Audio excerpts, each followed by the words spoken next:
Welcome to Scorched Earth and a general reading for the sign of Gemini, Sun, Moon or Ascendant for the month of May 2024. I hope you are well.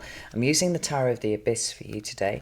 All the links for anything that you could want are down in the description box. There's links to the extended to this video, to my private community, to 3-month overviews that I've done for each of the signs. So if any of those take your interest, you know what to do with those. Right, Gemini. Before I start any reading, I always do what I term a meditation, but actually is probably more accurately termed a trance state, dropping into a trance state. And the energy from your sign was pretty overwhelming. I wonder if it is the imminent ingress of Jupiter into your sign that is possibly causing that.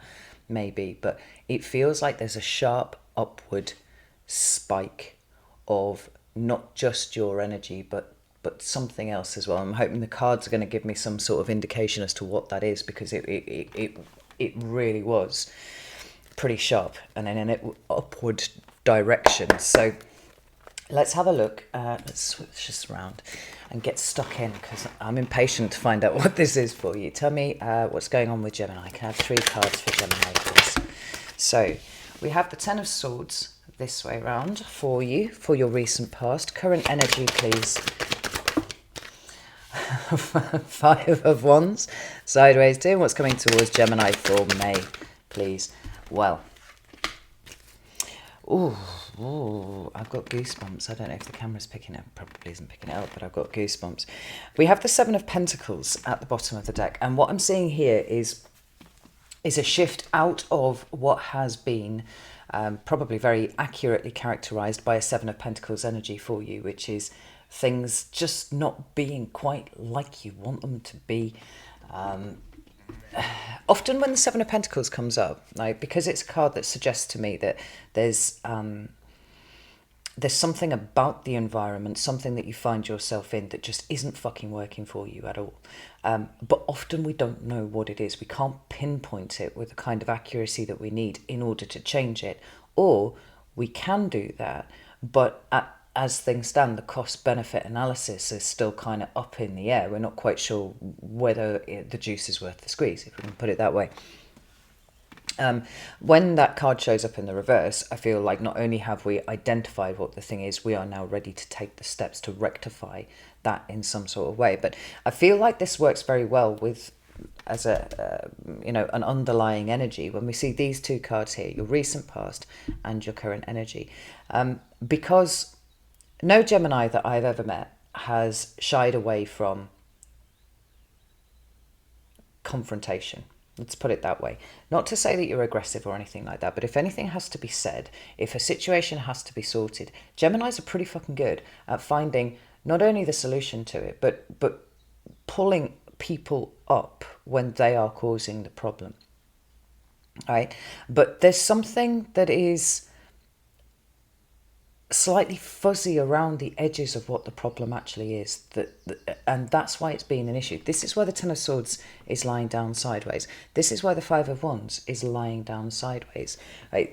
For me, the sideways cards represent either an inability to commit one way or the other in terms of how the energy is presenting, or they're on the turn. They're about to shift from perhaps a delayed ending to an ending really coming about. Or, there was a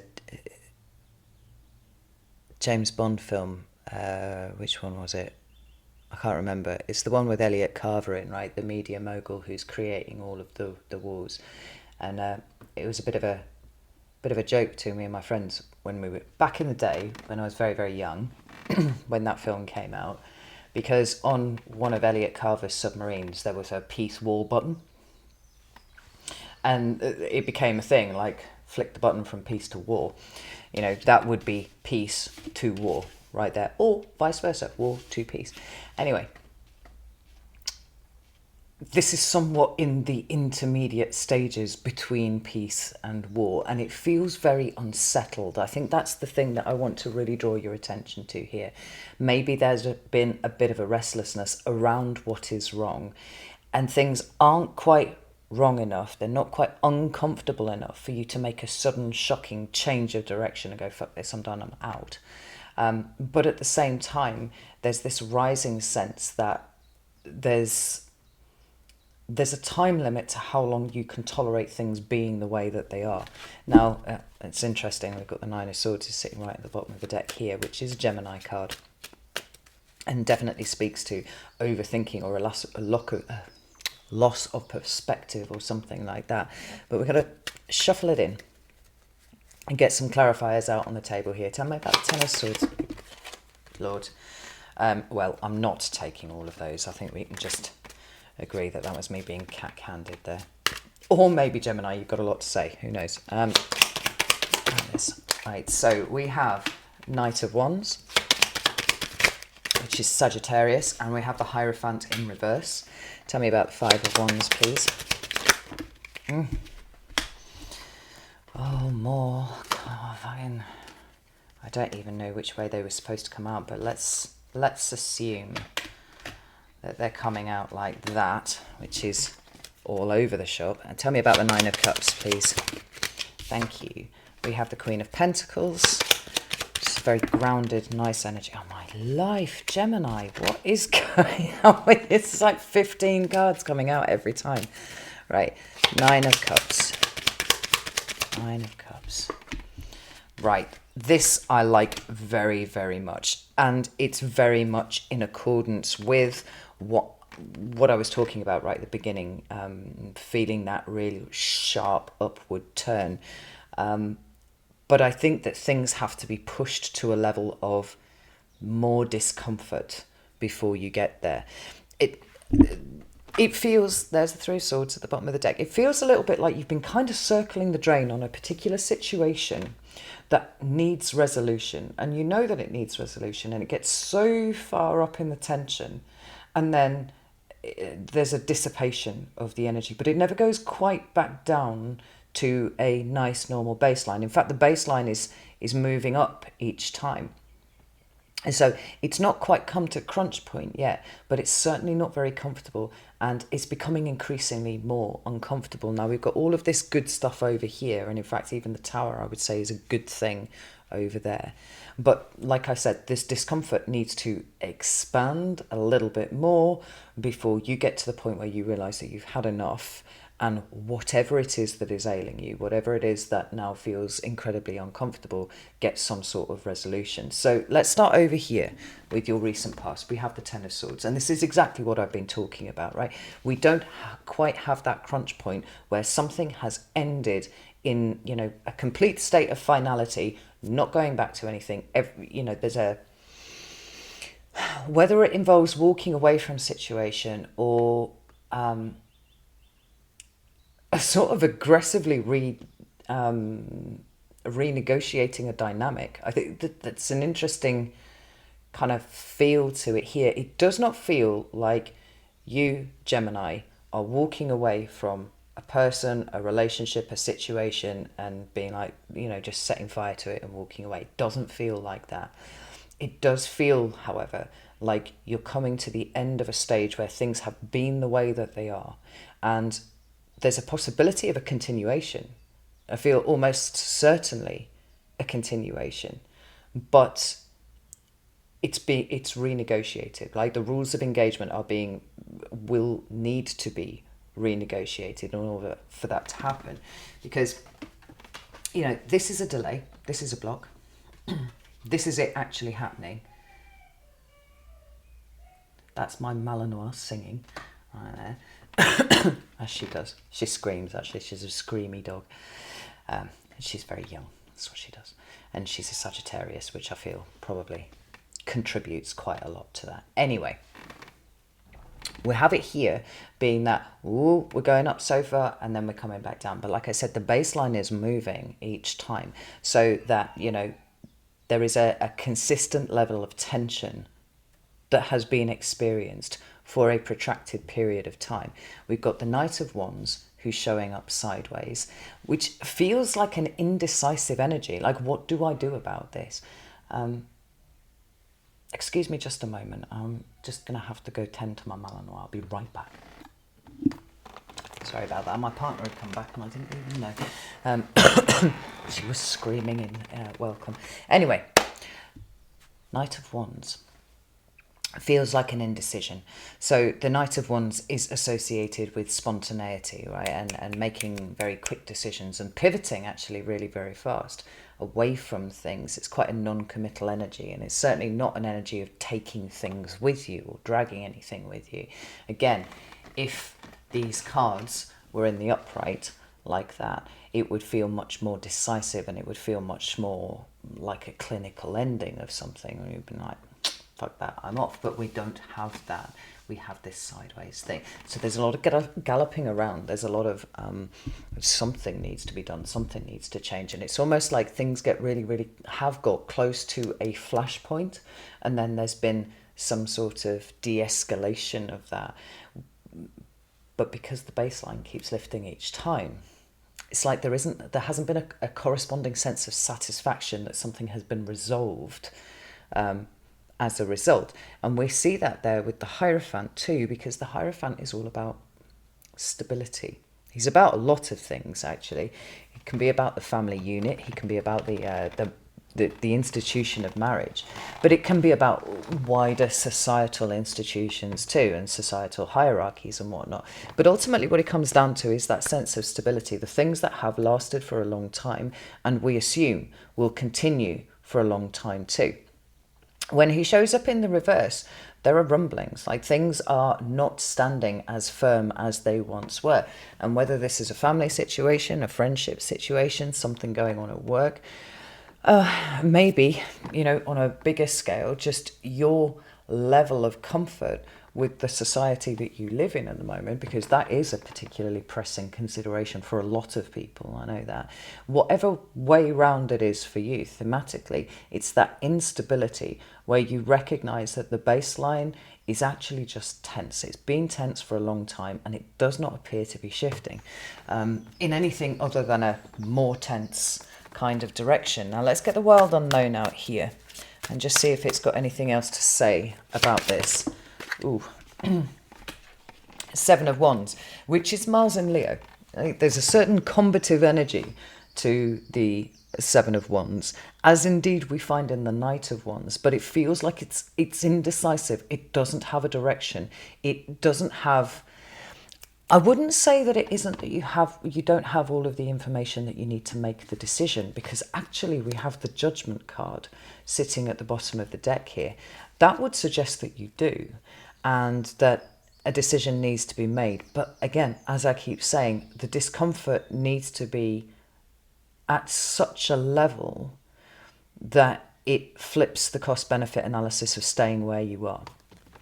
Now, it could be that the biggest issue that you've got at the moment is the uncertainty, right? There's the better the devil you know kind of energy about where you are at the moment versus where you might be if you're kind of flung out into the world away from what has been traditionally a supportive structure around you. Again, whether it's family, friends, work, society, whatever. But this flame isn't going out. And with the Judgment card at the bottom of the deck and the Three of Swords here, actually, which is a card, it's that one card that you don't really have to explain to anybody who doesn't read tarot, right? It's quite clear what it means. It speaks about pain, but it's that pain of emotions and the mind connecting. Now, whatever it is that keeps de-escalating this situation, I'm not sure if it's because you've intellectualized it that you're able to kind of put it down and move off,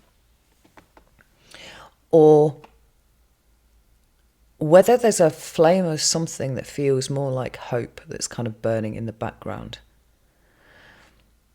Whichever way round it is for you, it does feel like there is a certain level of just sort of hoping the situation will go away on its own. The spontaneous, fairly reactionary response that you're wanting to throw at a situation being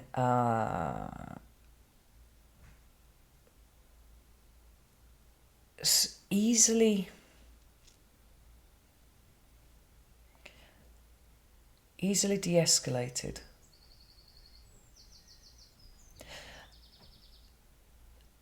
And on some level, it's because what is trying to end, or what is marching with a certain dread inevitability towards ending, is not something that you're entirely comfortable with. And yet it heralds the beginning of something new for you. And those two juxtaposed positions seem to be sitting in your head at the same time. There's the fear of the consequences of something breaking down, and yet a desire to embrace the new.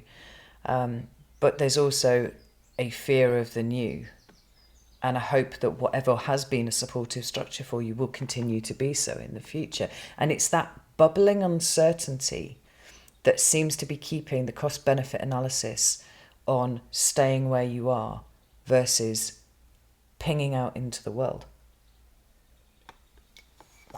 Now, when we move into your current energy, we've got the Five of Wands on its side. And again, I feel like this is speaking to exactly the same energy that we were talking about with the Ten of Swords.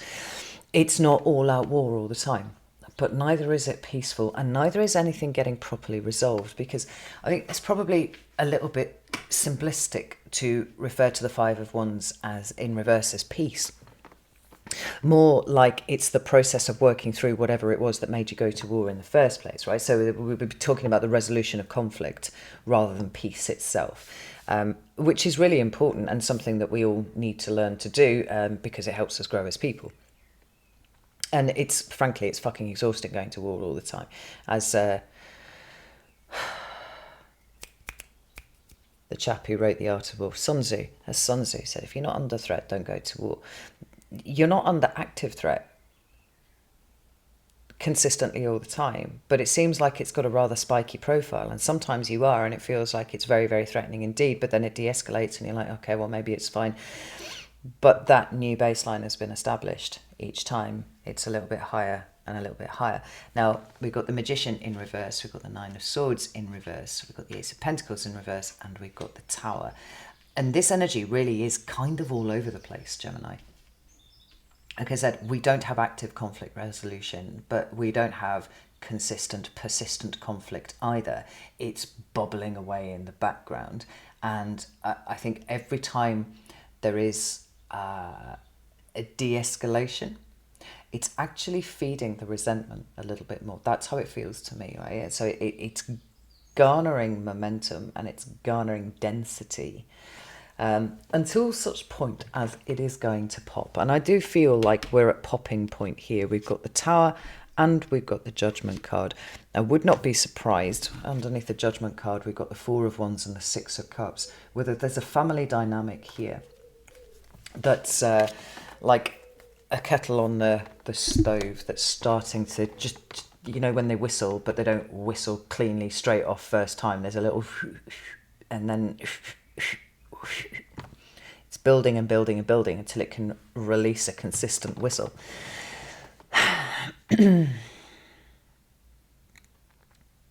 But it feels like there's something that's knocking this scales that I've been talking about from one position to another.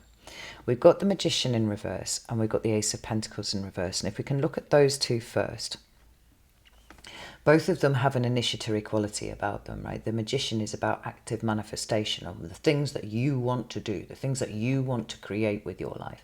And the Ace of Pentacles is that, right, solid attention, intention, being planted, being seeded.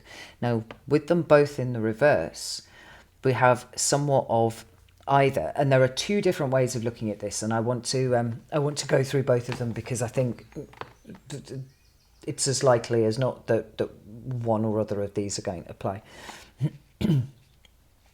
The first thing that the Magician in reverse can talk about is an inability for us to be able to actually ascertain the direction of our will, where it is that we want to apply our will, and how we utilize that to move forwards in a direction. Now, if you are on the precipice of an ending stroke beginning, that can be a little bit destabilizing and a little bit disempowering. And it brings in that energy that I was talking about before of fear, of uncertainty. It's rather like free-floating anxiety around a situation where it comes to initiating something, starting a new aspect of something, or just having the spoons to be able to invest in some sort of new thing that you're wanting to get off the ground. The other way of looking at the magician, and this is slightly less neutral as an interpretation, is it can indicate manipulation. And it can indicate that you yourself are being manipulated to stay in a situation. When we're talking about de-escalation to a certain point, but not conflict resolution, and how this just keeps building and building and building. It does feel rather, for some of you, like you are being kept in a particular position. Whether this has been done deliberately or whether this is somebody who is just being reactionary and you serve a purpose being where you are, for whatever reason, for them. I'm not sure. But it's a deeply manipulative energy. When you combine it there with the Ace of Pentacles, what we've got is somebody who seems to be, either consciously or unconsciously, trying to manipulate you into staying where you are and not investing your energy in the new things. Now, this could be a boss, it could be a family member, it could be somebody who is pretending to be supportive but actually sabotaging you in some sort of way. If only keeping your attention on them and the situation that they're in, rather than giving you the space to contemplate your own. Now, the Nine of Swords being in the middle there in the reverse is quite interesting, because initially I was a little bit confused as to why that would show up in the reverse. It would make more sense with everything we just talked about, with it being in the upright. It represents anxiety, it represents overthinking, right? These two things that plague Geminis quite hard. It talks about a loss of perspective, right? Not being able to see the bigger picture and having your mind essentially be in charge rather than you being in charge of your mind. When it shows up in the reverse, it talks about getting a handle on the workings of your mind. It talks about a renewed perspective that we can now work to. In fact, some sort of idea of the bigger picture and how it's actually working. And now that I've said it aloud, that feels like this is where you are right now. It's a realization that you've been nudged into a corner that you didn't realize you were being put in. You've been so focused on the conflict versus not conflict, ending versus not ending, and trying to navigate the dynamic between all of these that has been created, that you haven't noticed that that's exactly what somebody else was trying to get you to do. Because I think whoever it is that you may be dealing with has at least an intuitive understanding that when you start to get to a point where you are able to focus not only your attention, but indeed all of your other resources. So, perhaps your finances, your material resources, your spiritual, energetic, maybe even physical resources, right? Putting your effort into something. That all of these things snap to attention when that happens, because you assert yourself over the situation. Keeping it fuzzy and unclear is benefiting one person or one group of people. It's not benefiting you. And I think that this Nine of Swords in reverse is a realization of the situation that you find yourself in. And that's why the Tower tacked on the end of there, the only card in the clarifiers actually to be in the upright, is that firing upwards trajectory that I talked about right at the beginning of the video, right, where things take a very sharp upward turn. The Tower is often described as one of the scary cards in the tarot, but I have to say it's the one that I have a deep and abiding respect and love for, along with the Death card, and that's very common amongst tarot readers, because it represents a change of direction. Now, often the reason why the Tower has a reputation as a scary card is because those changes of direction are sudden and shocking, and they feel completely debilitating, right? They take away something that has been a support structure for example. We can see the Tower representing loss of jobs, a loss of home, sudden, unexpected conflicts with people that have, a set of consequences that we did not see. The Tower takes things out of our lives. But probably the better way to think about it is the Tower picks you up by the shoulders, lifts you off the ground and says, you're going in the wrong direction. You need to go this way. And anything that was keeping you on that road or in that position gets pushed out of the way and you get shoved down this new road instead. Now, that is very uncomfortable, and generally speaking, it freaks people out when it happens. However, the Tower is always positive. The consequences of a Tower-like intervention are always positive because of what it gives you that you did not have before. Sometimes that is freedom, and sometimes we don't welcome that freedom, but we realise latterly that we got stuck in a state of complacency by staying where we were, right? We'd kind of performed mental gymnastics on ourselves to stay where we were because it was more comfortable than confronting the uncertainty of going somewhere else without all of these things. But it feels like a flashpoint.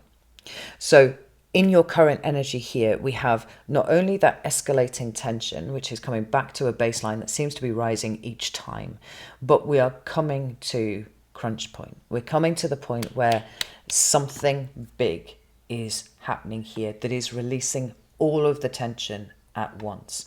And this has actually got a really karmic flavour to it. Not least because we've got the judgment card at the bottom of the deck, which is about your judgment, the exercise of your judgment, how you utilise it to decide on your direction of travel. But when you've got these two together,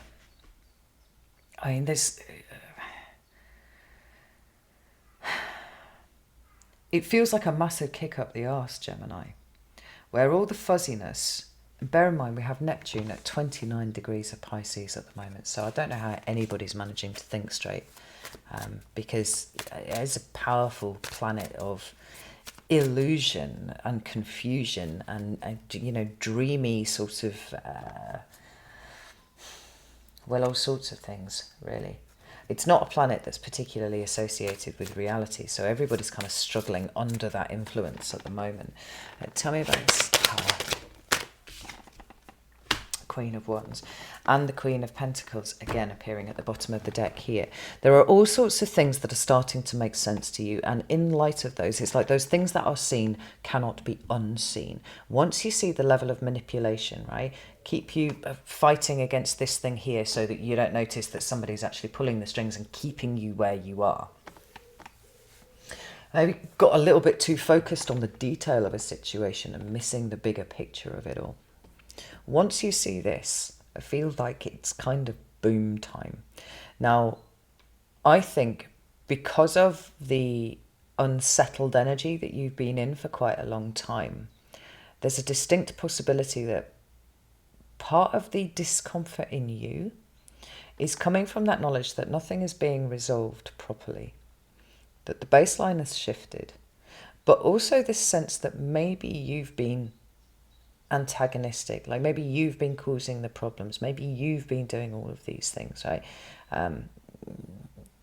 Are you being scapegoated? I think quite possibly by somebody, or being led to believe that everything is your fault, or something, you're responsible for something that actually is nothing to do with you at all. What I'm saying is I feel like you've been second guessing yourself quite a lot, Gemini. Right, wherever the queens show up, there's a lot of consideration of what the energy that suit represents. So when the Queen of Wands shows up, it's thinking about our actions. It's making sense of our actions. Are we doing the right thing? Right? It's contemplative. It's reflective. We've got the Queen of Pentacles showing up twice in this reading, which is interesting because we have the Seven of Pentacles here. We have the Ace of Pentacles here. Everything to do with Pentacles has been kind of tricksy for you recently. But here the Queen of Pentacles is going, where is my energy going? Where is my money going? Why am I expending lots of things in this direction and completely avoiding or being navigated around what it is that I actually want? what it is that I'm trying to get off the ground here in some sort of way. The Queen of Pentacles and the Queen of Wands seem to be helping you make sense of the corner that you've been put in without even realising that you've been put there. Which makes me feel all Dirty Dancing, right? Nobody puts baby in the corner. Well, you just realised you got put in the corner. The Tower here feels like it's the scales falling from your eyes. Now, this Three of Swords makes a lot of sense because here we have the emotional and the mental colliding. This is unlikely to be someone who is at a distance from you because the emotional response to it is too strong. It's somebody who's relatively close, and I would say that there is an imbalance of power here between you and this person. Whether or not you know that it is there. So if it's a boss versus you as an employee, that's where the power imbalance is, right? Because obviously the boss has got the power here. If it's parent versus child, right, and you're on the younger end of the spectrum, even up into your late 20s, early 30s, right? Maybe it's even older, right? Because parents can still be manipulative as fuck to adult children, right? But that's where the power imbalance lies there. If it's a friendship or a more equal family relationship, say between a sibling or between a cousin or something like that, there's a realization that a power imbalance has been caused by you being subjected to this other person's manipulations. And that's where the oblivious to the power dynamic comes in. But here's where it all starts to make sense, because the Tower represents Pluto. No, it doesn't. It represents Mars, excuse me. It's got that really sudden, shocking energy to it. I don't know why I keep saying it represents Pluto. That's absolute bullshit. It's ruled by Scorpio and Aries. Planetarily speaking. Excuse me. And we have Aries down here as well. And whenever Aries gets involved in anything, right, we're probably going from conflict resolution to war. This is what I mean. It's a flashpoint. Once you see all of these things, once you see how you've been possibly manipulated, but certainly disempowered, distracted, kept away from, it seems to be lighting a fire in you that's probably going to take quite a long time to put out. It hurts because it means that you weren't receiving the level of support that you thought that you were. But then on some level, you're kind of aware that you weren't getting that anyway. But there's something akin to, or close to at least, gaslighting for some of you that is happening here. And there's maybe mild, but it's certainly distracting, and it's certainly not, don't look over there, come over here, fight with me a little bit, then we'll sort it out a little bit, and then we'll just move on. But deep down, your subconscious knows that this is all bullshit. But you're allowing yourself to be kept there. There's a fury that it feels that is compelling this sharp upward movement. But I think that you have to be really careful to make sure that that fury is correctly directed. Because although, at least for some of you, there's somebody who's been manipulating you in the background, at the end of the day, responsibility lies with you, Gemini. And there's some aspect of you that went along with this because it was more comfortable.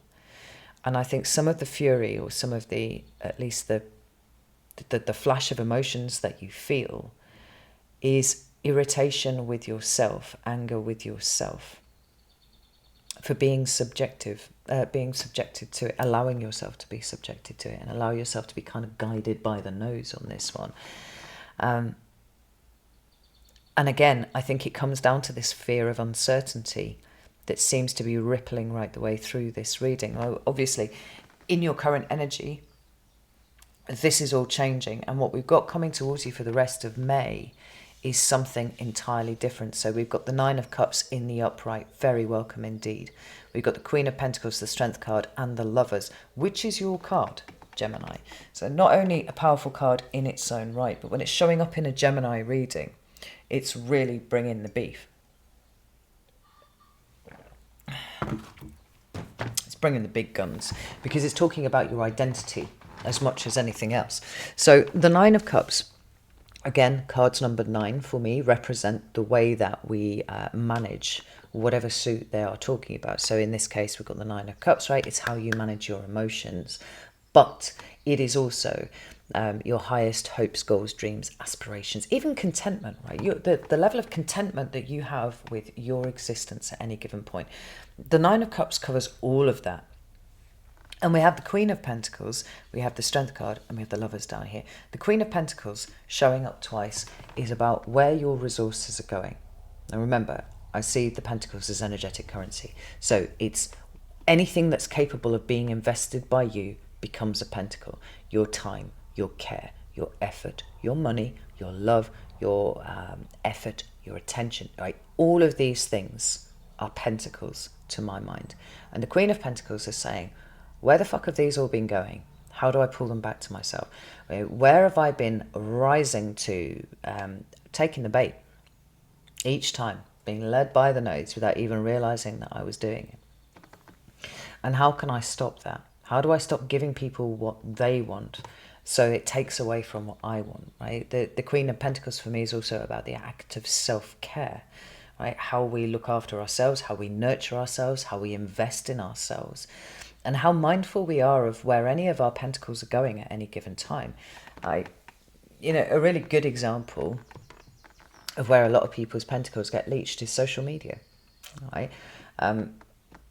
Just time spent scrolling, which is, completely empty, productiveless time, right? We're scrolling, that pentacles being fucking just poured out everywhere into this. What else? Or just like arguing with people on the internet. It's funny, The West Wing, which I was completely obsessed with for a long time. I used to just rewatch over and over again because it's just one of the best things that television has ever produced. There was a whole Lemon Lyman episode where Josh Lyman starts arguing with people on the internet, and it's actually a Josh Lyman like fan club thing. And they go from absolute like idol worship of him to then just shit talking him, and he just doesn't know how it happened. And Donna says like, it's just the internet, isn't it? And every time I go to argue with someone on the internet for like 15 years, I've gone, I was about to have a Lemon Lyman moment. Let's not do that and just back away from the internet. That's an example, but you got to apply it to your own life and see how this, resonates with you. Don't shoehorn it to make it fit, right? Where's your attention going? These examples that I've just given are ones that sit outside of the realm of relationships, right? The kind of bigger picture. This is where my pentacles are getting expended. But you should be able by now to be able to identify a situation that is playing out like this for you. And it's in your hands to do something about it. In fact, it can only come from you to do something about it. The Strength card, being a card of personal development, right, a huge personal growth, is saying, I spot the edge of my comfort zone. And now it's time for me to pick myself up and head towards the limits of where my comfort zone are and move beyond them. Like I was saying before, like a lot of this is about you trying to hold on to your comfort zone whilst also trying to individuate away, like go in a different direction to other people. And I think that, like I said, these two things are incompatible without not an aggressive, aggressive is the wrong word, without an assertive renegotiation of dynamics and boundaries and all that kind of things that seems to need to happen for the situation to carry on, at least in some way or another, and not stopping dead. Because it doesn't feel to me like it's supposed to stop dead. It's just supposed to change. But when we want things to change, generally what we have to do is change ourselves. And this is where the energy of the Strength card comes in. It gives us the courage to be able to do that. And we have the Lovers card now showing up in the upright. Now this is important because although the Magician and the Lovers card are both given to be cards of manifestation, I do feel like they're slightly different takes on it. So with the Magician, it's about active manifestation. We're taking our will and we're combining it with all of the elements that we have available, and we are literally bringing into existence something that didn't exist before. That's the Magician. It's a manipulation of reality.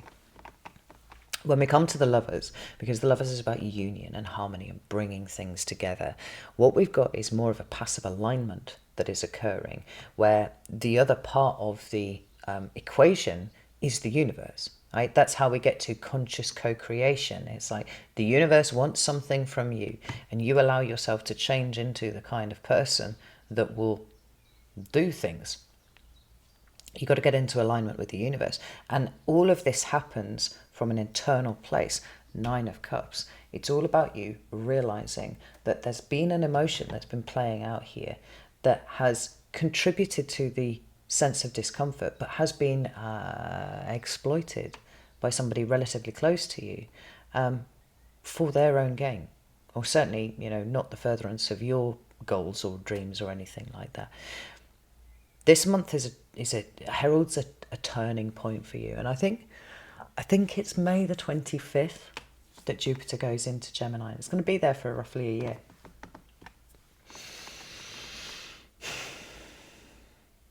And the energy of Jupiter is so expansive, right? It wants to support, it wants to enhance, it wants to expand. But it is in his detriment in Gemini. And when we don't read too much into that, it's not like he's been completely kneecapped and he can't do anything.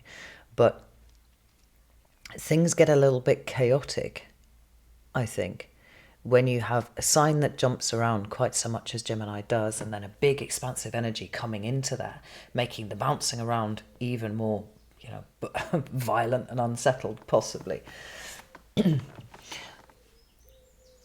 But this energy here, and then correspondingly all of the energy that comes thereafter, feels to me to be the staging point for you to be able to utilize the energy of Jupiter to ping you off in a direction that you want to go, by way of expanding you as a person, to be able to more easily navigate these difficult situations that you found yourself in, but get a lot more assertive about what is right for you, rather than, being unduly influenced by other people. This is very, very interesting. So I'm going to go and do the extended now. If you would like to join me, you're very welcome to do so. You can do that on Circle. You can do that on Vimeo. I'd be delighted to see you in either place. But if that's not your cup of tea, that's absolutely fine. I would be... I'm not going to say be on the lookout for drama, right? And expect drama when it happens, because I feel like there's been a lot of drama anyway, Gemini. It's just perhaps recognize your participation in the drama by evading the very thing that is making you susceptible to somebody else's drama that you're getting kind of sucked into. And that is the fear of uncertainty. Am I really ready to make this big move out into the world? The universe says yes, and it's about to kick your ass into doing it. So when the drama happens, ask yourself, am I resolving the conflict? Am I actually doing so? Am I assertively renegotiating dynamics? Or am I just kind of climbing back down again until the next time that this happens, right? It's about removing the triggers that are kind of baiting you a little bit. So, cool. I shall leave it there. Know that I love you all very, very much, and I'll see you soon.